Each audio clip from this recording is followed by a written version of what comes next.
Ça secoue sec. Ce sont les agitateurs du Hainaut sur CNO. CNO. De retour sur CNO depuis What Home. Aujourd'hui, nous avons le plaisir d'évoquer le Grand Prix de Denain Porte du Hainaut. Et nous recevrons Dominique Serrano, président du Grand Prix de Denain, Alain Deleuil, ancien directeur sportif, équipe Cofidis, et Philippe Coffy, responsable sécurité. Bonjour à tous les trois. Bonjour. Dominique, je vais vous demander de vous présenter. Chacun son tour. Ben voilà, je suis Dominique Serrano, je suis le président du comité d'organisation du Grand Prix de Denain. Qu'on a d'ailleurs tous les ans. Depuis quand ? Depuis 2001. Ça y est, il a la retraite, donc. Mais le Grand Prix de Denain existe bien avant 2001 quand même. Ben, c'est la 66e édition cette année. Donc ça fait 70 ans que le Grand Prix de Denain accueille des professionnels. Mais bon, le Grand Prix de Denain est beaucoup plus vieux que ça, je dirais, parce qu'il existait avant 1959. D'accord. Votre voisin alors qui a un super beau maillot avec Grand Prix de Denain. Il a pensé à venir avec, c'est bien. Moi, je me présente, donc Philippe Coffier, je suis responsable de la sécurité depuis peut-être 6 ans, 5-6 ans, donc voilà. Ça correspond à quoi la sécurité ? Ça correspond aussi, il y a beaucoup de choses, quoi. Donc déjà contacter toutes les communes que l'on traverse, il y en a 46 en tout, avoir les avis favorables de passage, et puis après négocier avec les forces de police gendarmerie pour les emplacements de tous les signaleurs, et puis après les mises en sécurité, que ce soit des collèges, des écoles, et puis il y a beaucoup de travail, quoi. C'est vous qui vous occupez des bénévoles aussi, du placement des bénévoles. Oui, tout à fait. On est à 2 à s'en occuper parce que c'est un poste qui devient de plus en plus important, donc il faut être à 2 à pratiquement un temps complet pour la fin, là, les 15 derniers jours où ça devient très, très prenant, quoi. Surtout quand on voit ce qui s'est passé il y a pas très longtemps sur un Grand Prix qui a été arrêté à cause de ça. Et donc la dernière personne qui... Ça marche tout seul, ne vous inquiétez pas, ça va marcher. Alors moi c'est donc Alain Deleuil, je suis ancien directeur sportif de l'équipe cycliste professionnelle Cofidis, métier que j'ai exercé pendant 27 ans. J'ai pris ma retraite également en janvier dernier, pas ce janvier 2024, et j'ai intégré donc le Grand Prix de Denain en tant que, je dirais l'électron libre, conseiller, pour... Dominique m'avait toujours dit, quand tu prendras ta retraite, tu viendras avec nous, et dès que j'ai arrêté, donc j'ai intégré l'équipe des Grands Prix. L'équipe Cofidis, qui est une équipe régionale, puisque c'est une équipe de Lille. C'est une équipe, le siège est basé à Bondu, exactement. Et le siège social à Villeneuve-d'Ascq et le siège de l'équipe à Bondu. Et c'est une équipe qui dure maintenant depuis 1997. C'est une des plus vieilles équipes sur le circuit international. Qui est sur le circuit international. On parlera un petit peu justement des différents circuits en même temps, si on a le temps. Oui, on va l'évoquer. On va essayer d'évoquer tout le sujet. Comment on organise un tel événement, le Grand Prix de Denain ? Dominique. Alors l'organisation d'un tel événement, c'est une entreprise, parce que il y a la course forcément, mais en amont il y a beaucoup de domaines à régler. Notamment, on a parlé de la sécurité, mais il y a quand même une partie administrative qui est importante, parce que il y a beaucoup de dossiers administratifs à mener.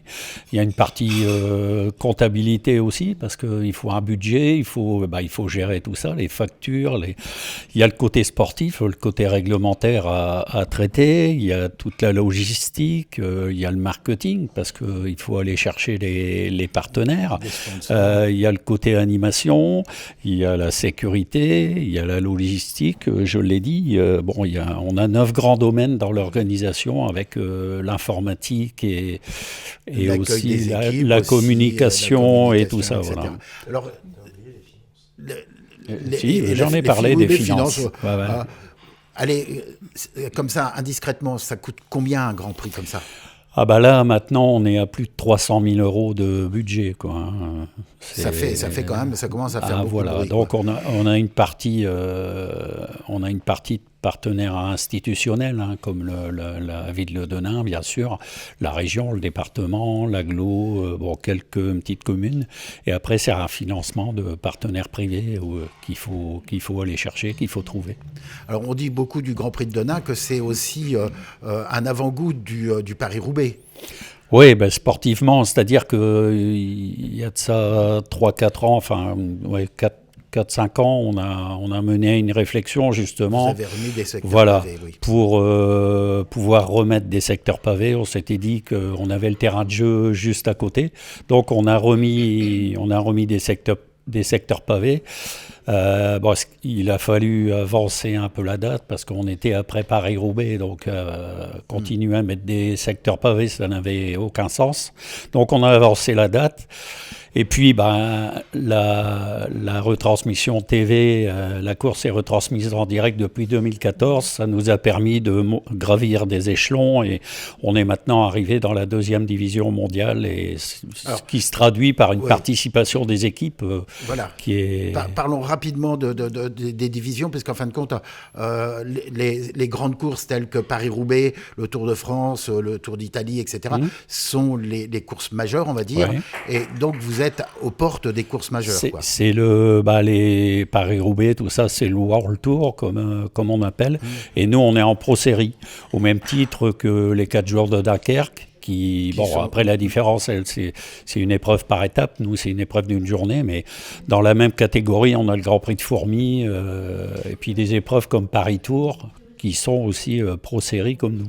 Alors, un élément curieux, je crois que c'était il y a 3 ans, vous aviez eu sur le Grand Prix de Denain, non, c'était il y a 4 ans, vous aviez eu sur le Grand Prix de Denain les deux derniers vainqueurs des Tours de France. Oui. Et c'était aussi à l'époque des pavés. Mais Primož Roglič, qui est quand même un très très grand coureur, qui vient encore de gagner un tour, il était là, c'était pour essayer de s'essayer pour le Paris-Roubaix, mais il ne l'a pas fait. Par contre, cette année, on l'a vu sur les pavés. C'est-à-dire que cette année-là, c'était pas par rapport à Paris-Roubaix, c'était par rapport à l'étape du Tour de France qui arrivait à Wallers avec des secteurs pavés. Et en plus, cette année-là, on avait Roglič, mais on avait aussi Pogačar, qui allait gagner le Tour de France quelques mois plus tard. Mais ça, malheureusement, on ne le savait pas à l'époque.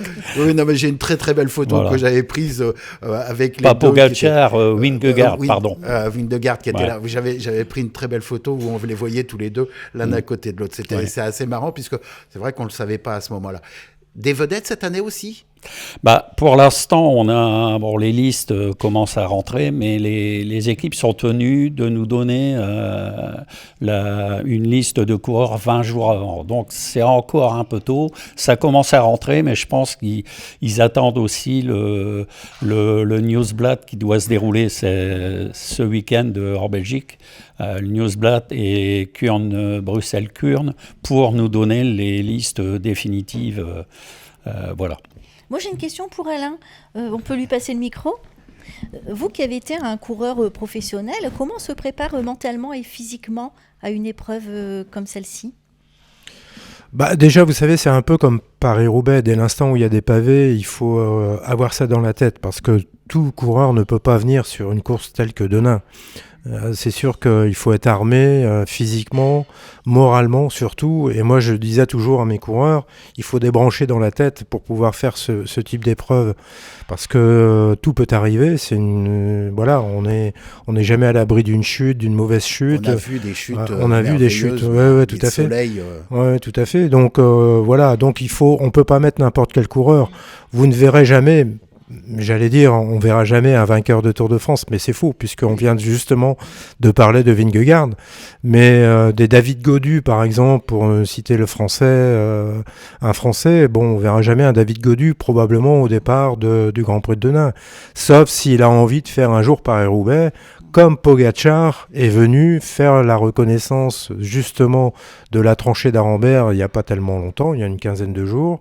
Donc c'est qu'il a dans la tête une prévision à plus ou moins long terme de faire Paris-Roubaix. Et je pense que c'est ça. Et pourquoi pas donc un passage par Denain avant Paris-Roubaix, si d'aventure il se mettait dans la tête de faire Paris-Roubaix. Mais pour un grand coureur, est-ce que le Paris-Roubaix ou le Grand Prix de Denain, c'est quelque chose qu'il faut faire une fois dans sa vie? Oui et non, je dirais qu'un Paris-Roubaix, quelque part, on a envie, quand on est coureur, on a envie de faire toutes les épreuves, c'est sûr. Mais on est plus ou moins doué pour un type d'épreuve. Et c'est vrai que Pogačar, bon, c'est pas son type de course à proprement dit. C'est pas un flahut, comme on dit. C'est pas un Belge habitué à ce type d'épreuve. Mais le Grand Prix de Denain, pour revenir à ça, c'est ce qui nous intéresse vraiment. Et c'est vraiment une course qui monte dans la hiérarchie et à partir de là, ça devient vraiment intéressant parce qu'elle a un nom, elle se fait un nom. C'est une épreuve qui prend de plus en plus d'importance dans le calendrier mondial et avoir le Grand Prix de Denain à son palmarès, c'est vrai que ça devient important pour accoler son nom à des coureurs comme Van der Poel, par exemple, qui l'a gagné. Ça devient très intéressant. C'est vrai que c'est une course de haut niveau international. Elle ne l'était pas il y a déjà quelques années, en fait. Non, elle ne l'était pas. Elle existe maintenant, ça va faire la 66e édition, donc elle existe depuis quand même de nombreuses années. International et de haut Mais au niveau international, elle a toujours été un peu international. Il y a toujours eu des coureurs internationaux. Mais maintenant, le peloton s'est tellement étoffé, c'est tellement diversifié qu'il y a toutes sortes de coureurs qui viennent et c'est vraiment, comme je disais tout à l'heure, c'est vraiment une course très intéressante à gagner, c'est sûr. Et quand un directeur sportif prend une décision, c'est lui qui va décider, tel coureur va pouvoir y participer, etc. Qui c'est qui prend la décision finale? Est-ce que c'est le coureur qui se propose ou est-ce que c'est le directeur sportif qui va lui demander? Non, c'est nous. C'était moi à l'époque avec mes collègues et le manager qui désignons les coureurs. On a un certain type de coureurs qui, comme je disais... Vous le savez déjà. Oui, nous on le sait. Il y a des coureurs que c'est pas possible de mettre sur les pavés. Il y a des coureurs qui sont vraiment allergiques aux pavés. Donc c'est pas la peine de les inciter à faire ce type de course. Mais on a des coureurs qui passent bien les pavés. Et je parlais tout à l'heure des flahutes, mais on en a dans chaque équipe. Il y a quand même des Belges, il y a des choses comme ça. Ils sont habitués aux pavés. Vous savez, il faut un minimum pour faire ce type de course. Il faut un minimum de sécurité. Et c'est pour ça d'ailleurs qu'on insiste beaucoup maintenant sur la sécurité, justement, parce que c'est primordial pour les équipes. Mais aujourd'hui, un coureur doit être complètement polyvalent. Aujourd'hui, on le voit sur les derniers vainqueurs des Tours de France, il faut qu'il sache passer les pavés, puisqu'il y a eu encore des pavés sur les Tours de France ces derniers temps. Il faut aussi qu'il sache sprinter, gagner aussi en montagne. Donc, c'est devenu une polyvalence. C'est devenu une polyvalence, tout à fait. Et je pense que moi, j'avais toujours tendance à dire qu'un coureur doit venir un petit peu sur les pavés. Un mec du Sud, par exemple, un coureur du Sud qui n'est pas habitué à faire des courses pavées ou des courses à bordure, etc. Bon, il faut qu'il vienne en Belgique un petit peu pour essayer d'élargir son bagage de coureur cycliste, parce que c'est sûr que quand on est dans le sud au soleil, qu'on fait des courses tout le temps là-bas, c'est pas pareil que les courses dans le nord ou en Belgique, où on est confronté au vent, à la pluie, au pavé, etc. En espérant, on croise les doigts qu'il fasse beau ou en Prix de Denain, bien évidemment. Mais il y a quand même des sprinteurs qui font les pavés, puisque ces derniers temps, il y a quand même des sprinteurs qui ont gagné le Grand Prix de Denain et sur des pavés. Oui, donc, tout à fait. De toute façon, les sprinteurs, ce sont quand même ce type de coureurs-là qu'on rencontre sur le Grand Prix de Denain, en majorité. En majorité. C'est quand même assez bizarre. On va venir un petit peu à la sécurité, puisque c'est vrai que c'est quand même quelque chose qui est très important. La sécurité. Alors, comment on fait pour organiser la sécurité? Et vous êtes combien entre les gens qui sont donc de la structure Grand Prix de Denain, plus les bénévoles, et si vous avez un appel à faire au niveau des bénévoles? Là, pour l'instant, on est à deux à gérer le pôle sécurité. Bon, parce on a beaucoup de choses à voir, c'est-à-dire, comme je vous ai dit tout à l'heure, le relationnel avec les communes, la recherche de bénévoles signaleurs. Ensuite, il y a aussi toute la structure, enfin on ne parle pas juridique, mais au niveau des infrastructures routières à démonter. Il y a aussi le plan de circulation à mettre en place, parce qu'on est arrivé sur un nouveau site sur Denain, donc il y a un plan de circulation à mettre en place.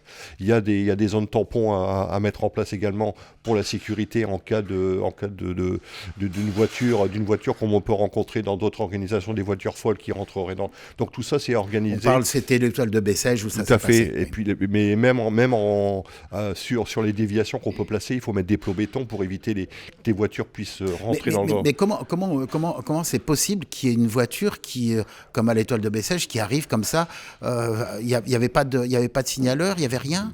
Déjà les signaleurs, c'est déjà une denrée rare parce que plus ça vient, plus au niveau administratif, au niveau de la préfecture, on met des choses qui deviennent de plus en plus compliquées, c'est-à-dire qu'il faut des gens avec des permis de conduire. En plus, quand c'est une course en semaine, les gens travaillent, bien sûr. Et puis, quand on perd déjà une bonne partie des signaleurs qui n'ont pas le permis, plus les gens qui travaillent, ça fait que les organisateurs ont du mal à trouver un vivier de signaleurs. Bon, nous, dans les petites communes, ça se passe très bien, parce que il y a toujours un petit volume. Quand il n'y a pas suffisamment de bénévoles, c'est des techniciens de la ville qui prennent la place des signaleurs. Donc voilà. Après, mais c'est vrai que ça devient compliqué. De toute façon, il y aura des remontées qui seront faites déjà sur des organisations au niveau politique. Je pense qu'au niveau de certains sénateurs ont déjà parlé pour changer certaines lois. Il faut combien de signaleurs sur le Grand Prix de Denain, sur la boucle entière? Là, il faut compter à peu près 900 signaleurs à peu près. D'accord. Et la boucle, elle fait en tout? Elle fait 200 km. 200 km. Donc il faut beaucoup. Parce que là, on a. Mais vous avez le nombre. On a pratiquement la totalité parce qu'il y a des endroits. Ouais, mais parce qu'il y a des endroits où on savait quand on a des amplitudes horaires, on peut déplacer les signaleurs. Donc ça va, ça ira. Mais là, toujours pareil, au niveau sécurité, comme il y a eu des problèmes sur les courses précédentes, là, on avait préparé notre plan. On a eu des réunions avec les forces de gendarmerie, police. Et 15 jours après, ça avait changé. Et là encore, ça a encore changé cette semaine, parce que la pression elle est tellement importante que tout le monde veut se mettre en sécurité. Donc nous, on nous demande des signaleurs en plus, des voitures béliers en plus, etc. Donc c'est... Alors, une dernière question, puisque l'heure tourne rapidement. Le Grand Prix de Denain change cette année, c'est-à-dire qu'en fin de compte, l'arrivée qui se faisait normalement à la fin de la rue Arthur Brunet, elle ne se fera pas là cette année. Alors, est-ce que vous pouvez nous donner une explication et puis nous dire où va se trouver maintenant l'arrivée du Grand Prix de Denain ? Dominique.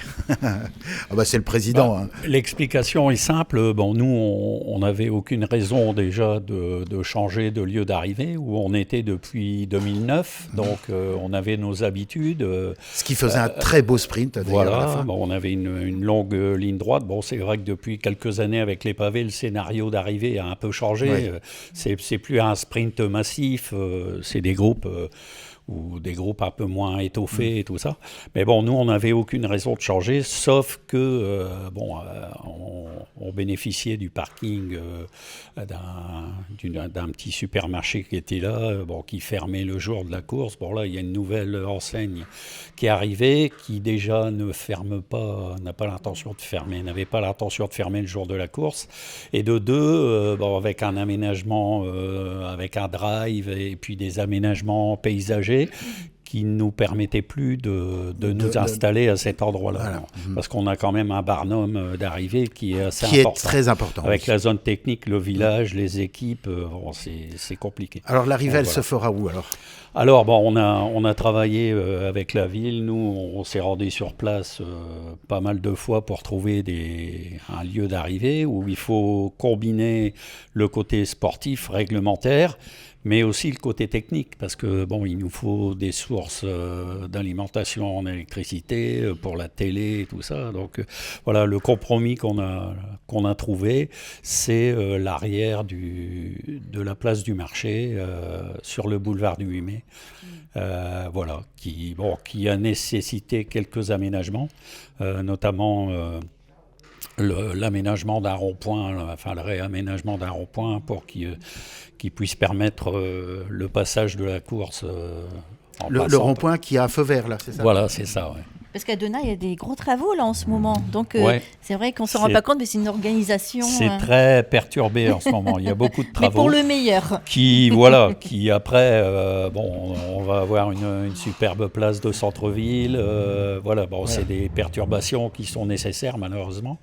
Mais bon, et en plus, nous, on va venir ajouter à tous ces tracas les nôtres, quoi, pour 2 jours. Bon. Il y a quand même un bénéfice, alors, quand le Grand Prix de Denain, pour les gens de la ville de Denain, ils vont avoir des structures qui vont être refaites correctement. Parce que c'est vrai que c'est quand même très désagréable quand on arrivait dans ce rond-point, pour l'avoir pris souvent en vélo, il était assez costaud quand même. Hein. Il y avait des ondulations qui faisaient que c'était quand même relativement dangereux.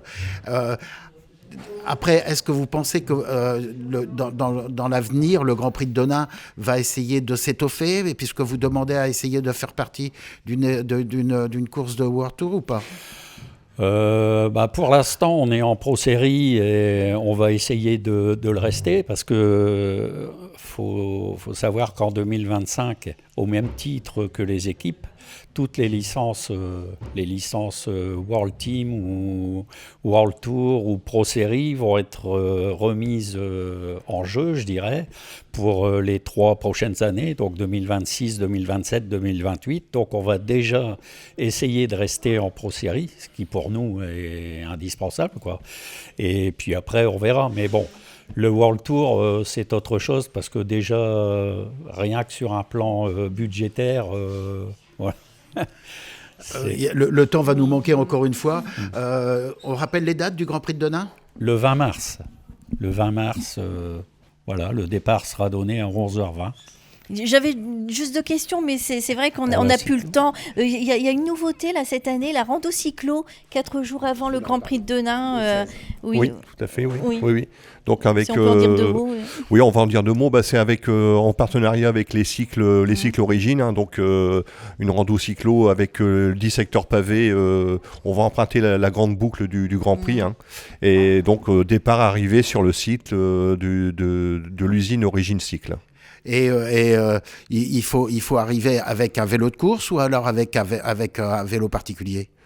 Non, vélo de course, hein, c'est... Ouais, tout à fait. Ouais, et on peut réparer son vélo aussi, j'ai vu qu'il y avait un atelier cette année. Oui, il y a un atelier, il y aura des ateliers qui seront mobiles également sur le parcours et des véhicules qui vont surveiller s'il y a des problématiques qui arrivent sur le circuit. D'accord. Voilà. J'ai noté qu'il y avait une très jolie affiche cette année aussi. Oui. C'est dommage, on ne l'a pas là, mais je tenais à le souligner. Le temps passe vite, il faut qu'on se quitte. Merci à tous les 3. Un dernier mot peut-être, Dominique ? Non, pas particulièrement. À l'année prochaine, j'ai envie de dire. À l'année prochaine, et merci de nous accueillir chaque année. Mais je vous en prie, c'est avec plaisir. Pour nous, le plaisir est partagé. Merci à tous les 3 et bon prix, Grand Prix de Denain, porte du Hainaut, merci. Les agitateurs du Hainaut est rediffusé le dimanche entre 22h et 23h. Vous avez la possibilité de nous suivre sur Facebook Live et YouTube Live. Retour du Réveil en Rire, présenté par Patrick, jusque 13h sur CNO. Ça secoue sec. Ce sont les agitateurs du Hainaut sur CNO. CNO.